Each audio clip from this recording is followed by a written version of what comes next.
Hello po sa inyong lahat mga ka-crypto. Ako po si Pinoy Crypto Trader at sa video na ito ay atin pong pag-uusapan ang tungkol dito kay Hamster Combat. Kung saan ay aking pong sasagutin or magbibigay po ako ng opinion sa katanungan kung mas maganda bang i-hold itong si Hamster Combat. Yan, mas maganda ba itong i-hold muna o ibenta natin ito kaagad pagkatapos po ng kanyang listing mamaya sa mga exchanges. Kaya yan po ang siyang ating pag-uusapan sa video na ito, pero bago po tayo magpatuloy ay nais ko lamang po munang bigyang linaw ang aking disclaimer kung saan ang nilalaman po ng video na ito ay hindi po ito isang financial advice. For education and information purposes lamang po ang layunin nito. At ayan, masasabi ko po rito ay marami pong iba't ibang mga factors or mga bagay ang dapat po muna nating i-consider sa ating kung ang magiging decision natin dito. Kaya ayan, ito ay nakadepende sa iba't ibang mga factors na siyang ating pag-uusapan dito. Unang-una ay yung market trends at analysis. Pangalawa ay ang mga project developments nito at updates ni Hamster Combat. Yan, ang pangatlo naman ay ang financial goals, risk tolerance, community sentiment at technical analysis.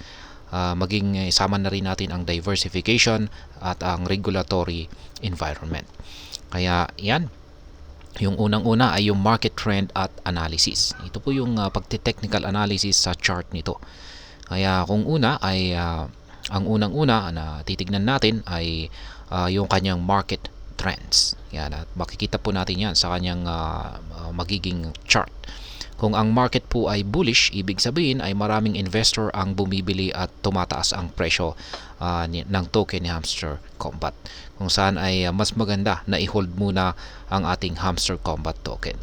Pero sa kabilang banda ay kung pag bearish naman ang market nito, ibig sabihin ay maraming nagbebenta at bumababa ang presyo nito. Kaya maaaring ang magandang option nito ay magbenta na po kaagad. Kaya wag po kayong mag-alala. Technical analysis po natin itong si Hamster Combat para magkaroon po tayo ng ideya kung ang kalagayan nito or market condition nito ay bullish or bearish. Simple lang naman po na ang ating gagawin dyan. Tutukuyin natin kung bullish siya or bearish siya. At gaya ng aking sinabi kanina ay kapag bullish siya ay syempre mas maganda na i-hold muna natin ito. Kapag bearish siya ay mas maganda na ibenta na natin ito kaagad.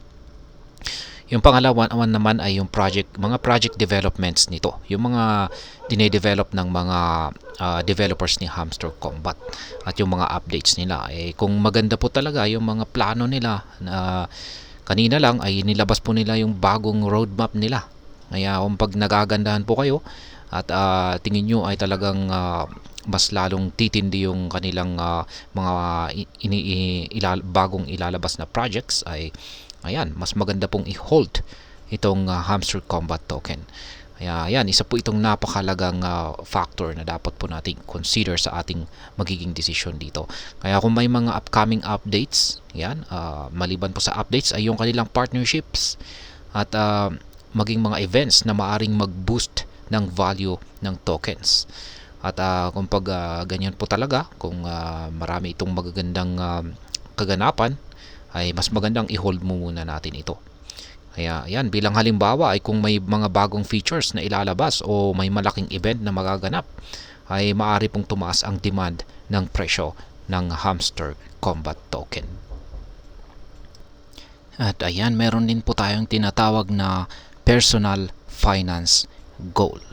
Ayan, ito po yung kung kailangan po natin ng immediate funds, yan, ay syempre ang mas magandang option ay magbenta na po tayo kaagad ng ating tokens or Hamster Combat tokens. At pwede na rin kung ibebenta natin yung tokens na kailangan natin.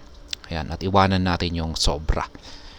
Yan, pero kung long-term investment po ang ating goal, yan, kaya po nating i-hold ito ng pangmatagalan, ay syempre mas magandang i-hold muna natin ang ating tokens at hintayin ang mas mataas na returns nito. Yan. At maliban po sa personal finance ay meron din po tayong tinatawag na risk tolerance. Yan, isa na rin po itong mahalagang bagay sa ating pagdi-decide or sa ating magiging desisyon. Kung ikaw po ay isang risk averse or hindi ka po komportable sa mataas na volatility ng crypto market, Yan, sabihin natin ay biglang nagugulat ka kapag umaangat ito or bumabagsak ito, ay yan, mas maganda na magbenta na tayo kaagad ng ating ilang tokens para ma-secure lalong-lalo na ang iyong nakuhang gains. Pero kung ikaw naman ay willing na mag-take ng risk at naniniwala ka po sa potensyal ni Hamster Combat, ay maaaring mas magandang i-hold muna ang iyong tokens. Kaya ayan po ang risk tolerance. Yan, maliban dito ay yung community sentiment na rin. Ang sentiment ng community ay isa na rin po itong napakahalagang indicator. Ayan, kaya kung positive ang feedback ng maraming mga supporters dito kay Hamster Combat, ay maaaring i-hold muna natin ang ating tokens. Pero kung pag maraming negative feedback naman at may mga issues na hindi agad nasusolusyonan, ay maaaring magandang magbenta na po kaagad. Pero ayan, mukhang ang community sentiment ngayon ni Hamster Combat base po sa mga social medias ay mukhang nasa negative po.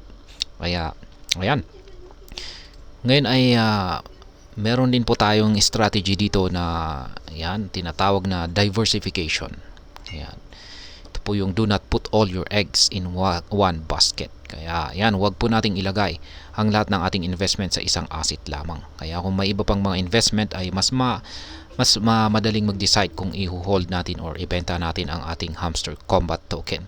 Kaya ang diversification ay makakatulong po para ma-manage ang ating risk at ma-maximize ang ating potential returns. Kaya bilang halimbawa ay sabihin natin na hatiin na lang natin, ibenta natin yung kalahati ng ating Hamster Combat token, tapos yung kalahati ay invest na lang po natin sa ibang mga crypto asset.